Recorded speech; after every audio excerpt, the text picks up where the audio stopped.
You woke up today expecting something different, didn't you? A shift, a clarity, some cosmic permission slip that says, now you can start. But look around. The same room, the same thoughts circling like vultures, the same tightness in your chest when you check your bank account, your messages, your reflection. Nothing changed, except the number we collectively agreed to call this moment in time. And maybe that's when it hits you. Not gently, not like some spiritual awakening in a meditation app, but like a fist through drywall. The realization that you've been waiting for a starting line that doesn't exist. That all those promises, new year, new you, fresh start, clean slate, were just pretty lies we tell ourselves to survive another rotation around the sun. You want me to tell you it gets better. That's why you're here, isn't it? You want the pain to mean something. You want me to say that if you just hold on, just push through, just believe a little harder, the pieces will fall into place. But I won't insult you with that, because you already know the truth. You've known it for a while now. You just haven't said it out loud yet. It doesn't get better. It gets different. And different is exhausting. Let's talk about the thing you feel but can't explain to anyone. That heaviness. Not depression, you've Googled the symptoms, you don't quite fit. Not anxiety, though that's certainly in the mix. It's something else, something older, a weight that sits in your chest like a stone. And when people ask, what's wrong? You say, nothing. Because what are you supposed to say? I'm tired of performing consciousness. I'm tired of pretending my thoughts matter. I'm tired of acting like this, and you gesture vaguely at everything, has a point. But you don't say that, because that makes you sound crazy, or worse, ungrateful. And God forbid you're ungrateful when there are people who have it worse, right? That's what they'll tell you. That's what you tell yourself at 3 a.m. when the weight gets too heavy and you start wondering if anyone would actually notice if you just stopped. Not stopped living, you're not suicidal.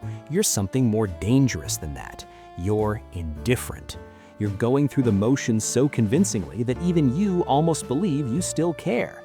But you don't. Not really. Not the way you used to. Not the way everyone else seems to. And the worst part? You remember when you did care. You remember being young enough to think your life would matter, that you'd be someone, do something, leave a mark. But now you're just tired. Tired of trying, tired of failing, tired of the gap between who you thought you'd be and who you actually are widening every single day. You wake up and the first thing you feel is disappointment. Not about anything specific, just a general, pervasive sense that this, your life, your choices, your accumulation of days, isn't what you signed up for. Except you never signed up for anything. You were just born into this machinery and told to figure it out, make it meaningful, make it count. But count toward what? For whom? You look at your life from the outside and it looks fine, maybe even good. You have some of the things you're supposed to have, you do some of the things you're supposed to do, but inside there's this screening silence, this recognition that you're playing a role in a play you never auditioned for, following a script you don't believe in, waiting for a final act that will never bring resolution. And the loneliness of this is crushing.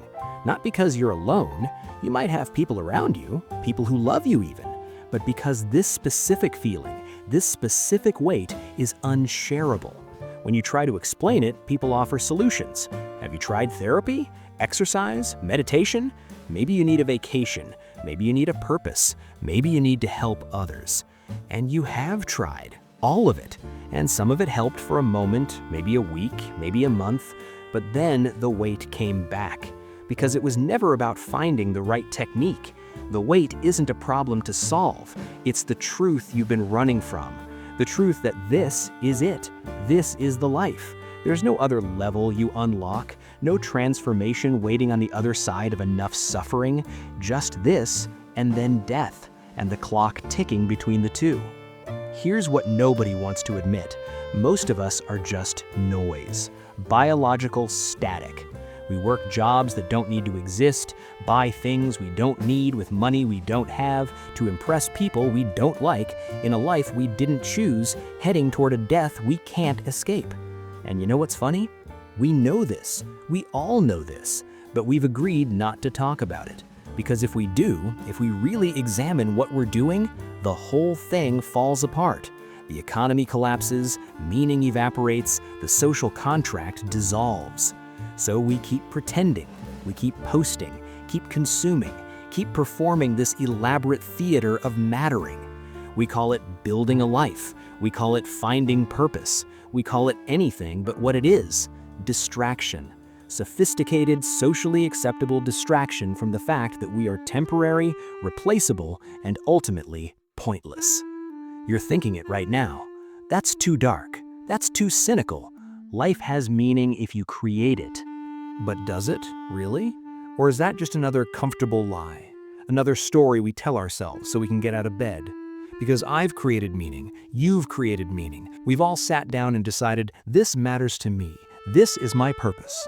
And how long did that last? A month? A year?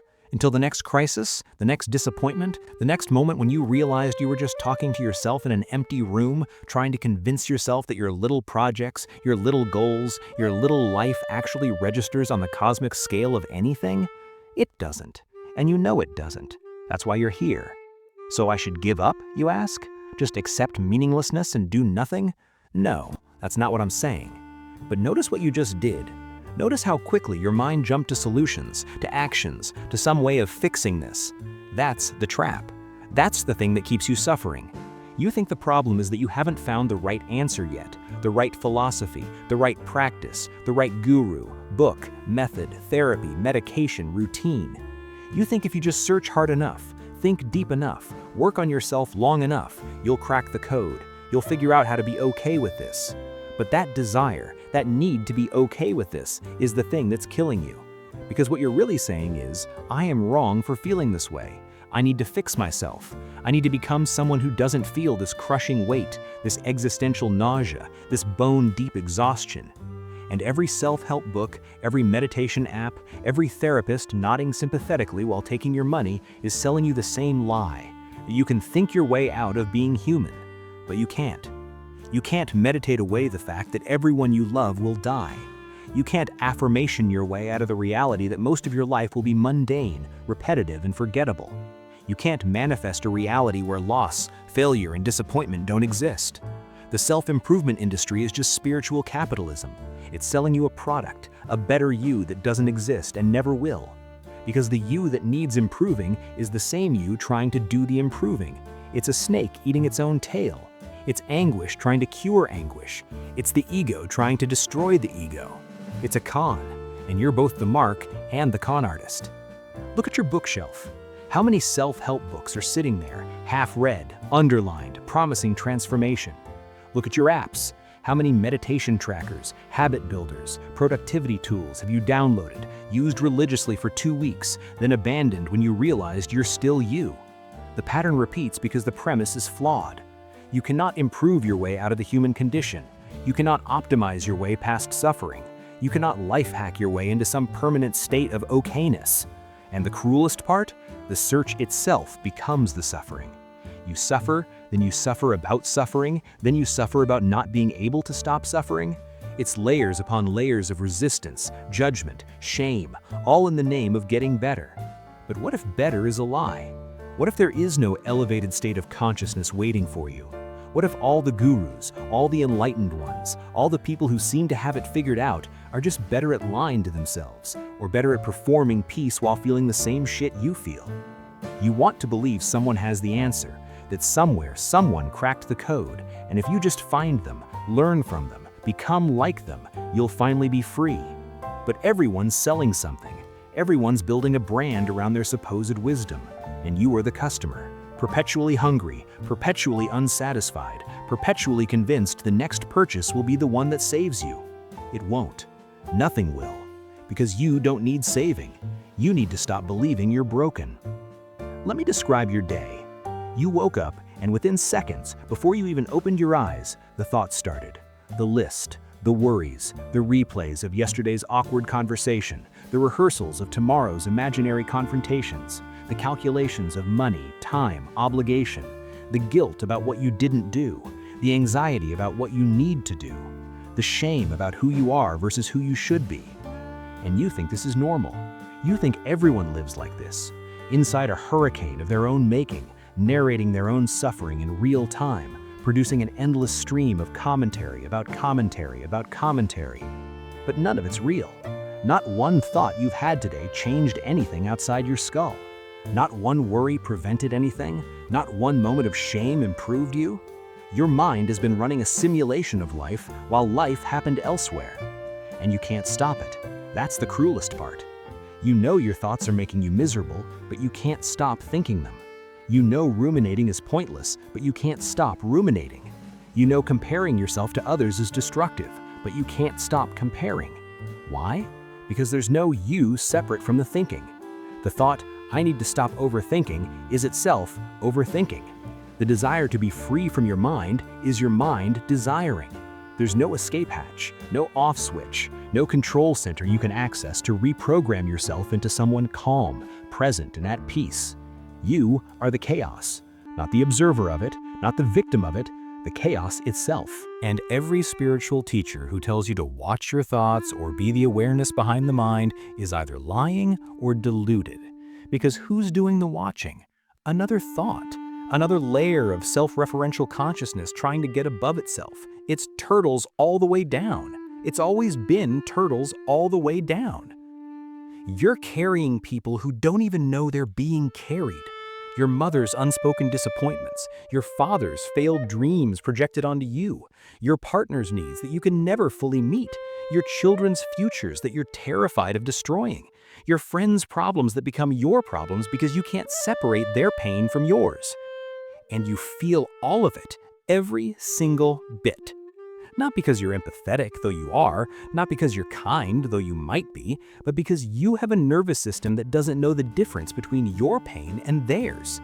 When someone you love hurts, your body reacts as if you're being hurt. Cortisol, adrenaline, the whole stress response for pain that isn't even yours. This is what it means to be human, to be a soft, porous thing in a hard world, to feel too much, to care too much, to carry too much. And the unbearable truth? You can't save them. Any of them. Your love won't heal your mother's wounds. Your success won't validate your father. Your sacrifice won't make your partner whole. Your anxiety won't protect your children. Your presence won't fix your friends. Because they're not problems to be solved. They're people. Messy, contradictory, suffering people doing the best they can with the mess they inherited, just like you. But you can't accept this. Because accepting this means admitting your own helplessness. It means admitting that despite all your effort, all your care, all your sleepless nights worrying, you don't actually have the power to make the people you love okay. And that's unbearable. So you keep trying, keep carrying, keep suffering their suffering, until you're so depleted you have nothing left for yourself. And then you feel guilty about that too. You watch them make the same mistakes over and over. You see the patterns, you know where it's heading, and you think if you just love them enough, care enough, sacrifice enough, you can change the trajectory. But you can't, because people don't change because you want them to. They change when the pain of staying the same becomes unbearable, or they don't change at all. Most don't. And you have to watch, have to witness people you love destroying themselves, hurting themselves, choosing the same pain repeatedly. And there's nothing you can do, nothing that matters. You can talk, advise, beg, plead, but they'll do what they do because they're them, because their conditioning runs deeper than your concern. Your mother will carry her resentments to the grave. Your father will die never feeling he was enough. Your partner will keep expecting you to fill holes that were carved before you ever existed. Your children will suffer in ways you can't prevent and won't understand. Your friends will continue their patterns because those patterns feel like identity, and identity feels like survival. And you'll carry the weight of watching it all, of knowing you're powerless, of loving people you can't save, of being close enough to see the wreckage but too far to stop the collision. This is the specific torture of consciousness, not just feeling your own pain, but the pain of everyone in your radius. Their disappointment when you can't be what they need, their hurt when you set boundaries, their confusion when you can't fix what's broken. And beneath all of that, your own crushing awareness that love, real, deep, committed love, doesn't actually change anything fundamental. It just gives you a front row seat to suffering you're powerless to prevent. So what do I do? You keep asking this, in different ways to different people, but it's always the same question. What do I do with this knowledge, with this weight, with this existence I didn't ask for? And I could tell you practice gratitude, find community, help others, create meaning, pursue purpose. I could recite the entire script of respectable answers. But you already know those answers. You've already tried them. And they worked for a while, didn't they? Until they didn't. Because the question itself is wrong. What do I do assumes there's a you separate from the doing, a controller behind the controls. But there isn't. There's just life happening, thoughts appearing, emotions arising, actions occurring. All of it a seamless flow of cause and effect that you're inside of, not above. You didn't decide to be anxious this morning. You didn't choose to feel inadequate. You didn't select your insecurities from a menu. They appeared because of genetics, conditioning, circumstances, chemistry, history, a billion factors you had no control over. And the action that comes next, that's not really chosen either, not in the way you think. You'll do what you do because of what you are, and what you are is the sum of everything that's ever happened to you. Free will is a story we tell ourselves to feel less terrified of our own automaticity. But then nothing matters. If I have no control, why try? Because you're going to anyway. That's the point. Life continues, breath continues, the body continues. You're not going to lie down and wait for death just because you've seen through the illusion of agency. You're going to get up, eat something, do something, because that's what organisms do. The question isn't, what should I do? The question is, can I stop torturing myself with the idea that I should be doing something else? Here's what nobody tells you about seeing clearly. It doesn't feel good. Enlightenment, awakening, whatever you want to call it, it's not bliss, it's not peace, it's not some cosmic orgasm of consciousness. It's resignation. It's the exhaustion that comes after you fought life so hard for so long that you finally stop. Not because you won, not because you figured it out, but because you're too tired to keep fighting. And in that exhaustion, something shifts. The war ends, not with victory, but with the recognition that there was never an enemy. You were shadowboxing with reality, throwing punches at what is, trying to make it into what should be. And reality doesn't care. It never cared. It just keeps happening. This is the dark peace. Not happy, not comfortable, but honest, brutally, devastatingly honest. You stop expecting fairness, you stop demanding meaning, you stop negotiating with existence. If I'm good, then. If I work hard, then. If I suffer enough, then. No, there's no then. There's only now and now and now. Each moment appearing and disappearing, indifferent to your hopes, your fears, your entire narrative about how life should go. And when you stop fighting this, when you stop insisting that life owes you something, that suffering must serve a purpose, that your pain must produce growth, a strange space opens up. Not happiness, don't confuse this with happiness, but space, room to breathe, permission to be exactly as fucked up, as confused, as terrified as you actually are. Because the suffering wasn't the pain. The suffering was the story about the pain, the interpretation, the judgment, the this shouldn't be happening layered on top of this is happening. When that layer drops, what remains is just sensation, just experience. Still hard, still heavy, still everything you didn't want, but without the extra weight of resistance. You want the solution? Fine, here it is. Stop trying to feel better. That's it. That's the thing. Stop trying to fix yourself, improve yourself, heal yourself, find yourself. Stop searching for the answer, the method, the practice that will finally make you okay. Because that search, that constant, exhausting search, is what's keeping you in hell. Every time you think, I shouldn't feel this way, you're adding suffering to suffering. Every time you judge your anxiety, criticize your depression, shame your stagnation, you're piling weight on top of weight. The anxiety isn't the problem. Your relationship with the anxiety is the problem. The depression isn't the problem. Your war with the depression is the problem. The stagnation isn't the problem. Your guilt about the stagnation is the problem. What if you just let it be? What if you let yourself be anxious without trying to meditate it away? Let yourself be depressed without frantically searching for solutions? Let yourself stagnate without the narrative that you're failing at life? Not forever, not as a permanent state, but right now, this moment. What if this, exactly this, is allowed? Not because it's good, not because it's teaching you something, not because there's a hidden purpose, but simply because it is. Because reality has already decided. Because fighting what already is has never, not once, changed what is. This is the part where you get angry, where you think, this is giving up, this is defeatism, this is depression masquerading as wisdom. And maybe it is. Or maybe it's the only honest response to a reality that was never designed for your comfort. Because here's what happens when you stop fighting. Energy returns. Not immediately, not magically, but gradually. Because you're no longer spending every ounce of energy resisting your own experience. You stop trying to control your thoughts, and suddenly there's space to think. You stop trying to force happiness, and suddenly there are moments of actual contentment. You stop demanding that life makes sense, and suddenly you can act without needing everything to be justified first. It's not enlightenment, it's not even particularly special. It's just what happens when you stop adding suffering to pain, when you stop turning every uncomfortable feeling into a referendum on your worth as a person. But you won't believe this, not really, because it sounds too simple, too passive. You want an active solution, something you can do, some technique you can master. The idea that the solution is to stop solving feels like a trick, like I'm trying to get you to give up so you'll stay stuck forever. But think about it. Every solution you've tried has been a variation of the same thing.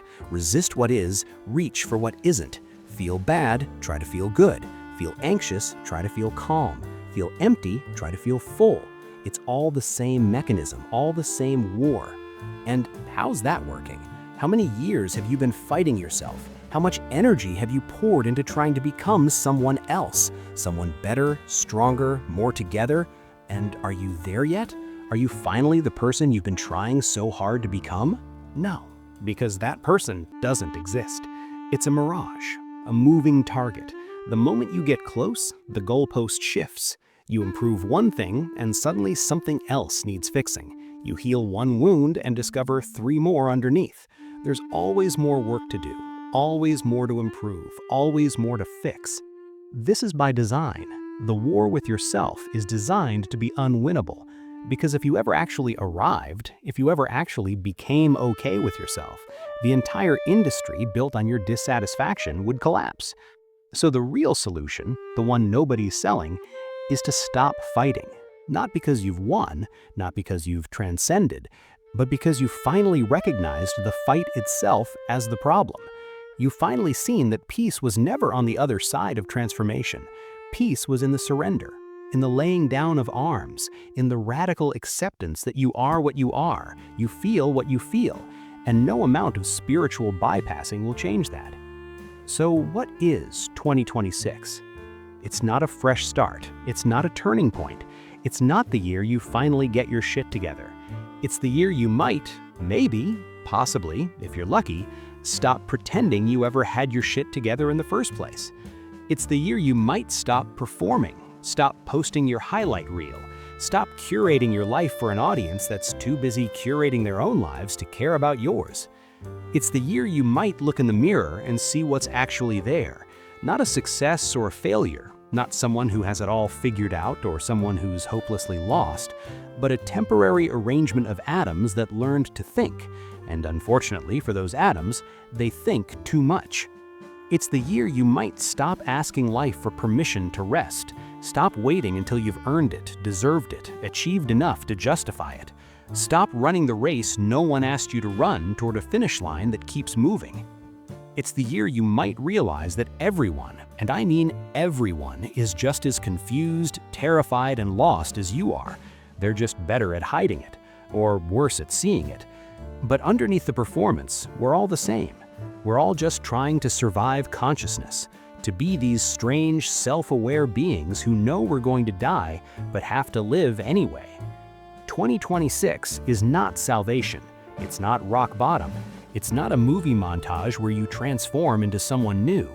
It's just another year of being exactly who you are, struggling with exactly what you struggle with until you're not anymore. And maybe that's enough. Not because it feels good to accept that, not because it's inspiring, but because it's true. And the truth doesn't care about your feelings. It doesn't care if it motivates you or depresses you. It just is. So here we are, 2026. What remains after belief fails?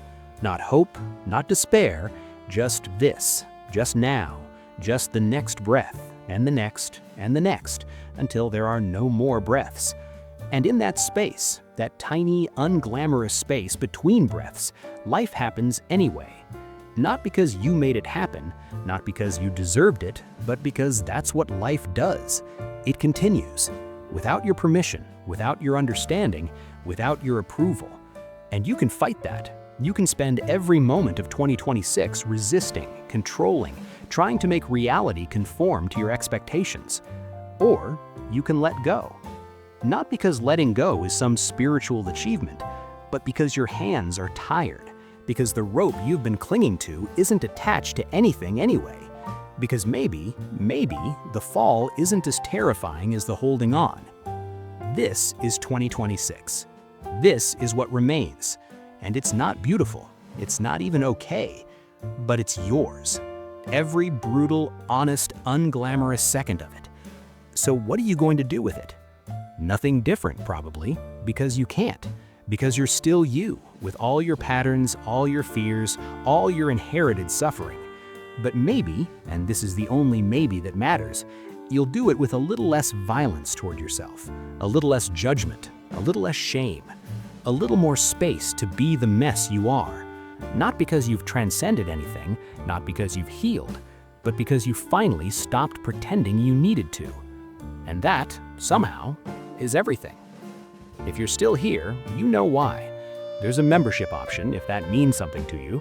Super Thanks exists too, if you need a way to participate in keeping this alive. Pessimistic Philosophy is in the description if you want more of this, or don't. None of it changes what's true. Either way, you already understand.